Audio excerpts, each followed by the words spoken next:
Sweet chilli education में आपका स्वागत है। अमेरिकी स्वतंत्रता संग्राम, इसमें हम लोग देख रहे थे राजनीतिक कारण। तो इसका पहला हमने कवर कर लिया था कि उपनिवेशों की प्रशासनिक व्यवस्था ये कारण थी अमेरिकी स्वतंत्रता संग्राम में। इसका दूसरा जो बिंदु है वह है जॉर्ज तृतीय का निरंकुश शासन, यानी कि उस समय के जो ब्रिटिश राजा थे, ब्रिटिश साम्राज्य थे, जॉर्ज तृतीय थे, और वो जो शासन करते थे वो निरंकुश तरीके से करते थे। उन पर किसी का कोई अंकुश नहीं था।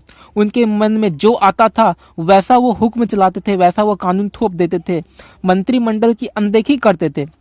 वह अपना व्यक्तिगत शासन चलाते थे। व्यक्तिगत मतलब कि जो मन में आए वो करे। तो ये बहुत बड़ा कारण है अमेरिकी स्वतंत्रता संग्राम की। इससे आक्रोश भरा लोगों में और विद्रोह की भावना बलवती हुई। तीसरा कारण है सप्तवर्षीय युद्ध का प्रभाव। यूरोप में होने वाले सप्तवर्षीय युद्ध, यानी कि 7 साल तक यह युद्ध चला। यह युद्ध हुआ फ्रांस और इंग्लैंड के बीच हुआ।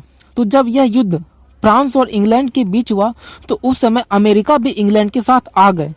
उन्होंने सोचा कि फ्रांस से अगर वो कब्जा कर लेते हैं तो फिर फ्रांस भी हमारे ऊपर शासन करेंगे। इंग्लैंड तो शासन कर ही रहे। तो अमेरिका ने इंग्लैंड का साथ दिया और दोनों ने मिल करके फ्रांस को हरा दिया, क्योंकि कनाडा में वे फ्रांसीसी का अकेले मुकाबला नहीं कर सकते थे।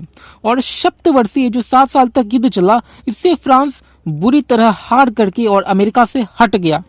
अब इंग्लैंड ही एकमात्र शक्ति बचा था जिसका अमेरिका में शासन चलता था।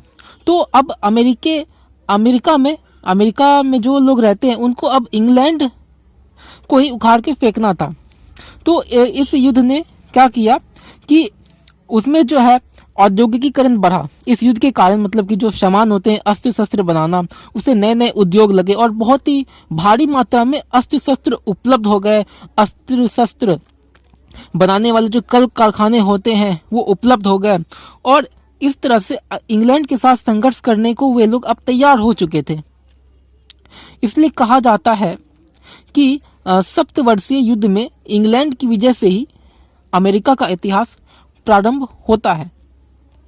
नेक्स्ट में हम लोग देखेंगे अगले वीडियो में सामाजिक आर्थिक कारण।